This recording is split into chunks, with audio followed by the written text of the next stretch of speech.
आज का हमारा विषय है उपन्यास का वर्गीकरण। उपन्यास का जो क्षेत्र है वो अत्यंत व्यापक और वैविध्यपूर्ण है। मानवीय क्रिया, लक्ष्य और अभिव्यंजना शिल्प के जितने आयाम संभव हैं, उपन्यास के उतने ही विविध वर्ग हो सकते हैं। विभिन्न तत्वों की वरीयता के आधार पर उपन्यास विधा का वर्गीकरण इस प्रकार किया जा सकता है, जिसमें सबसे पहले आएंगे घटना प्रधान उपन्यास। आज हम जो चर्चा कर रहे हैं कि उपन्यास कितनी प्रकार के हो सकते हैं, उसके कहने का भाव यहाँ पर यह है कि मानवीय जीवन में जितनी हमारी आवश्यकताएं या जितनी हमारी क्रियाएं हैं, जो हमारे लक्ष्य हैं, उन सभी को लेकर के उपन्यास रचे जा सकते हैं। घटना प्रधान उपन्यासों के अंतर्गत चमत्कार प्रदर्शन, जिज्ञासा वृद्धि, जादू, घटना संयोग का वैचित्र्य, प्रेम प्रसंग, मिलन की उत्सुकता, विरह की व्याकुलता, तिलस्म, अय्यारी और जासूसी उपन्यास आते हैं। ऐसे उपन्यासों के अंदर चंद्रकांता संतति, भूतनाथ, कुसुम कुमारी, भयानक भेड़िया जैसे उपन्यासों के नाम लिए जा सकते हैं। दूसरे आते हैं ऐतिहासिक उपन्यास। इन उपन्यासों में अपने युग की परिस्थितियों को समझकर उन्हें इतिहास के संदर्भ में रचा जाता है। उपन्यासकार के द्वारा ऐसी ऐतिहासिक घटनाओं को कथा वस्तु का आधार बनाया जाता है, जो युगीन वातावरण को किसी न किसी रूप से प्रभावित करती हैं।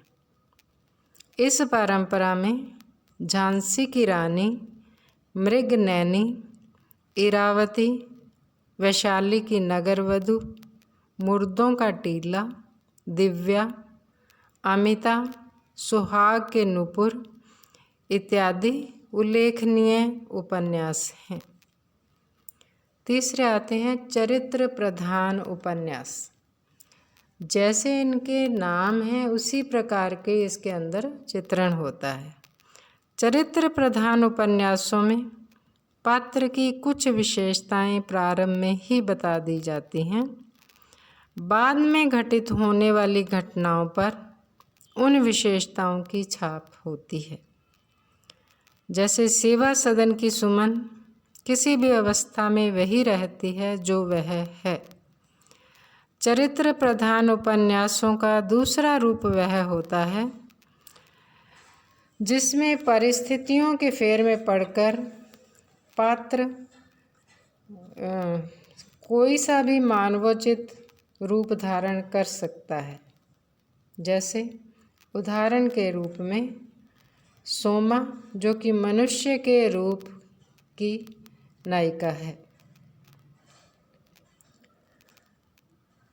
और अब चौथे आते हैं सामाजिक उपन्यास। जिन उपन्यासों में पात्रों के चरित्र का उद्घाटन, विकास एवं परिवर्तन का मूल कारण सामाजिक संबंधों, परंपराओं और विश्वासों को माना गया है, उन्हें सामाजिक उपन्यास कहते हैं। अर्थात समाज में जिस प्रकार का स्वरूप है उसका चित्रण करना। ऐसे उपन्यासों का क्षेत्र अत्यंत विशाल है। ऐसे उपन्यासों के अंतर्गत देवरानी जेठानी, सेवा सदन, वरदान, प्रेमाश्रम, गोदान, सन्यासी, सुनीता इत्यादि का नाम लिया जा सकता है। पांचवें हैं मनोवैज्ञानिक उपन्यास।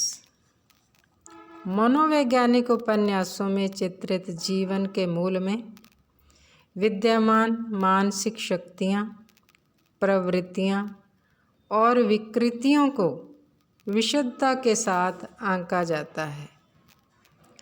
जब उपन्यासकार का ध्यान पात्रों के बाह्य क्रियाकलाप से हटकर इस बात की ओर केंद्रित हो जाता है कि पात्रों की विचार क्रिया क्या है, वे क्या हैं, वे क्या सोचते हैं, उनके इस क्रियाकलाप की मूल प्रेरणा क्या है, तब ऐसे मनोवैज्ञानिक उपन्यासों की सृष्टि होती है।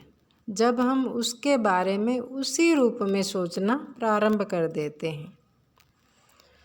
मनोवैज्ञानिक उपन्यासों में 3 पद्धतियाँ विशेष रूप से पाई जाती हैं, जिनमें पहली है पूर्व दीप्ति। इसके अंदर घटनाओं के क्रम की सीधी रेखा न खींचकर कथाकार उन्हें पात्र की स्मृति तरंगों के रूप में उपस्थित करता है। जैसे दिन के तारे, शेखर एक जीवनी इत्यादि उपन्यास इसके अच्छे उदाहरण हैं। पूर्व दीप्ति शैली का अर्थ होता है जहाँ पर पात्र वर्णन करते हुए अपने अतीत में चला जाता है और वही बातें सामने ला करके दिखाई जाती हैं, वो पूर्व दीप्ति शैली कहलाती है। दूसरी है चेतना प्रवाह पद्धति और तीसरी है कथा के क्रमिक विकास की अवहेलना करके लिखा जाना। ये 3 पद्धतियाँ जो हैं मनोवैज्ञानिक उपन्यासों की रचना के अंतर्गत आती हैं। छठा है आंचलिक उपन्यास। जिन उपन्यासों में किसी स्थान विशेष या किसी प्रदेश विशेष के स्थानीय दृश्यों, प्रकृति, जलवायु, त्योहार, लोकगीत, बातचीत का विशिष्ट ढंग, उन्हीं के मुहावरे और लोकोक्तियाँ, उन्हीं की भाषा और उस भाषा का उच्चारण वो किस रूप में करते हैं, वो लोगों की स्वभावगत और व्यवहारगत विशेषताएं, उनका अपना अपना रोमांस, नैतिक मान्यताएं, इन सभी का समावेश बहुत ही सतर्कता और सावधानी से किया जाता है। उन्हें आंचलिक उपन्यास कहते हैं। जैसे मैला आंचल, बलचनमा, अलग अलग वैतरणी इत्यादि आंचलिक उपन्यास हैं। 7वां है समस्या मूलक या विचार प्रधान उपन्यास, अर्थात जहाँ पर किसी न किसी समस्या को लेकर के या किसी विशिष्ट विचार को लेकर के जो उपन्यास रचे जाते हैं वो समस्या मूलक उपन्यास होते हैं, जिनके अंदर गरीबी, भ्रष्टाचार, दहेज, अनमेल विवाह, तलाक, मेहनतकश मजदूरों, गरीब किसानों और पूंजीपतियों, ज़मींदारों तथा मिल मालिकों के संघर्ष को लेकर के रचना की जाती है। अगला आता है 8वां जो अंतिम है, आधुनिक बोध के उपन्यास। आधुनिक बोध अर्थात आधुनिक युग में आकर के हमें किस प्रकार का बोध हुआ है, हमारी कौन सी नई समस्याएं उठकर सामने आ गई हैं, उनको लेकर के जो रचे जाते हैं वो आधुनिक बोध के उपन्यास कहलाते हैं।